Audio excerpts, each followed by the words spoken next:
ఇవే జీవన తరంగాలు, ఇవే ఇవే జీవన తరంగాలు, జీవన తరంగాలు.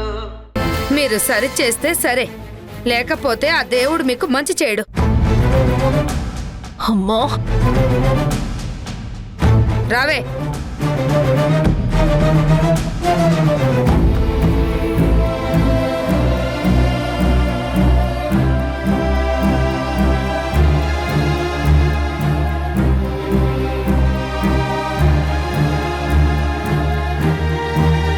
మేడం,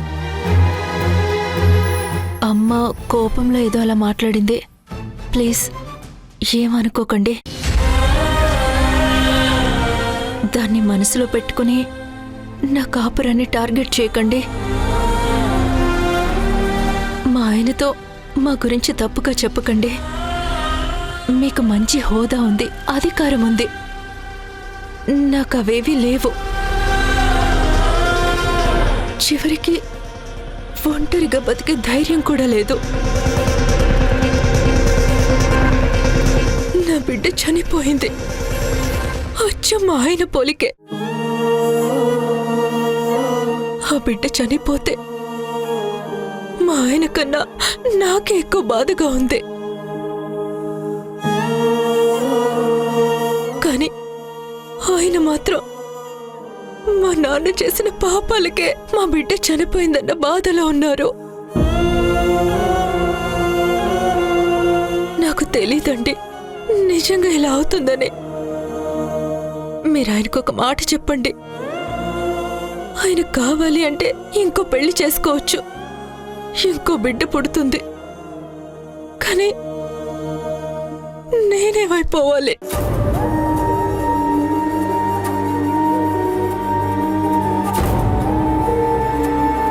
మా మీద కోపంలో మీపై నోరు జారింది. సారీ అండి.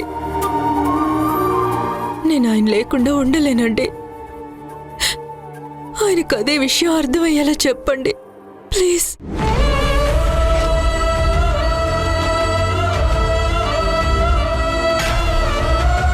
సరే, మీరేం కంగారు పడకండి, ఇంటికి వెళ్ళండి. మీరు అన్యోన్యంగా కలిసి ఉండాలని నేను కోరుకుంటాను. అందుకు నా వంతుగా వీలైనంత వరకు హెల్ప్ చేస్తాను.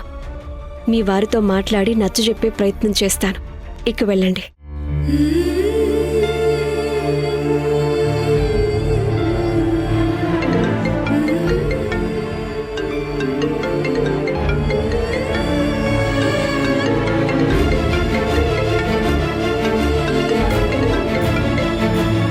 హలో, నేను ప్రెస్ రిపోర్టర్ అరవింద్ను మాట్లాడుతున్నాను. చెప్పండి. మీరు లెక్చరర్ కేసు టేకప్ చేశారు కదా. సిటీలో ట్యూషన్స్, ఇన్స్టిట్యూట్స్ ఎక్కువ అవుతున్నాయి మేడం. కాలేజీల్లో టీచింగ్ సరిగ్గా చెప్పట్లేదు మేడం. లెక్చరర్స్ అందరూ ఎక్స్ట్రా సంపాదన కోసం ఇలా ప్రైవేటు ట్యూషన్స్ నడుపుతున్నారు. ఈ టాపిక్ పై మీ ఇంటర్వ్యూ కావాలి, ఇస్తారా? ఈరోజు సాయంత్రం అపాయింట్మెంట్ ఏమైనా ఇస్తారా మేడం? సారీ, అది నా సబ్జెక్ట్ కాదు. ఆ లెక్చరర్ కేసు గురించి అయినా చెప్పండి మేడం. నేను టేకప్ చేసిన కేసు వివరాలు ప్రెస్కు చెప్పలేను. ఇన్వెస్టిగేషన్ ప్రాసెస్లో ఉంది. అదే చెప్పండి మేడం. నా డ్యూటీ నేను చేస్తున్నాను, దానికి పబ్లిసిటీ అవసరం లేదు. నేను ఇప్పుడు కొద్దిగా బిజీగా ఉన్నాను, మళ్ళీ ఎప్పుడైనా కలుద్దాం. హలో హలో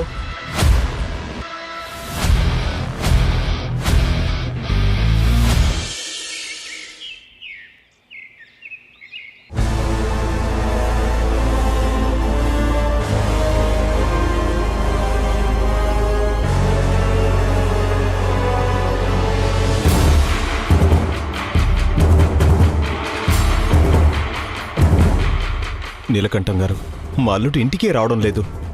ఉన్నది ఒక్కగానొక్క కూతురు, అంత నాశనమైపోయింది. నువ్వు ఉండు శ్రీనివాస్, తర్వాత మాట్లాడదాం. ముందు లెక్చరర్ గారి విషయం చూద్దాం. ఇదేంటి లెక్చరర్ విషయం ఏంటి? రెండు ఒకటే కదా. రెండు ఒకటే ఎలా అవుతాయి? ఆయనది ట్యాక్స్ పే చేయని కేసు, డిపార్ట్మెంట్ ఇష్యూ. మీది అమ్మాయి కాపురానికి సంబంధించింది, పర్సనల్ ఇష్యూ. నేను ఇన్వాల్వ్ కాకుండా ఉండాల్సింది. తను చాలా సంపాదించుకున్నాడు, తనే అనుభవించేవాడు. మీకేదో హెల్ప్ చేయబోతే నా తలకు చుట్టుకుంది. నేను నా చేతులతో ఎవ్వరి చేతుల్లోనూ ఏం ఉండదు శ్రీనివాస్, నువ్వు కామ్గా ఉండు. ఏంటి మీ అల్లుడితో ప్రాబ్లమా? మా ఇంట్లో సెర్చ్ చేస్తూ హాస్పిటల్కి వచ్చాడు.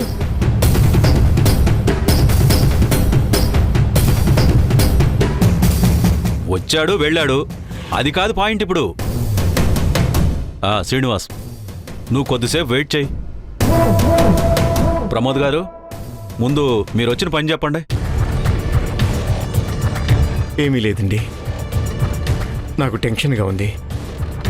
రాత్రిళ్ళు నిద్ర కూడా పట్టడం లేదు. నిజం చెప్పకపోతే వాళ్ళు వదిలేలేరు. ట్యూషన్లో చెప్పి సంపాదించుకున్నారు, అది ఖర్చు పెట్టుకోవచ్చు కదా. అది అనుభవించకుండా దాచి దాచి ఇన్కమ్ ట్యాక్స్ వాళ్ళు పాలు చేశారు. ఇప్పుడు డబ్బు పోతుంది, పైగా ఎంత తలనొప్పి. దేవిక మేడంకి అంతా తెలిసిపోయింది.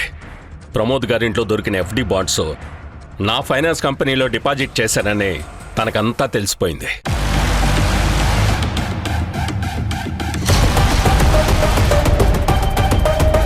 ఇప్పటికే ఎంక్వైరీ స్టార్ట్ చేస్తారని అనుకున్నాను, కానీ సైలెంట్గా ఉన్నారు. అంటే ఏదో పెద్ద ప్లాన్లోనే ఉన్నారనిపిస్తుంది. మీకేంటి, మీరు కూల్గా ఉన్నారు కదా. మీ మాటలు విని నేనే ఇరుక్కుపోయాను. చూడండి ఇప్పుడేమైందో. మీరేం చేశారు సార్?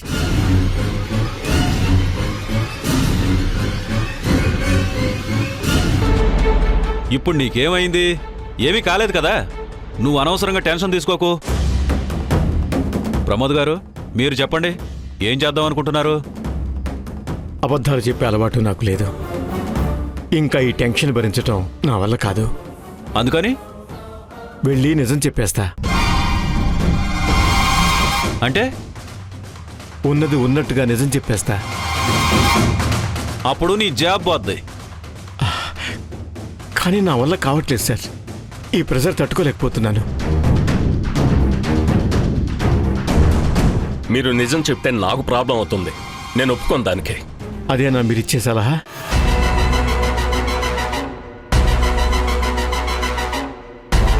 ఏంటి ప్రమోద్ గారు, ఎందుకు ఇలా మాట్లాడుతున్నారు? ఆయన ఇచ్చిన సలహా మీరు కడిగిన ముత్యంలా బయట పడాలనే కదా. ఏమో సార్, అదంతా నాకు తెలీదు. ఎలాగోలా ఈ సమస్య నుంచి బయటపడాలి.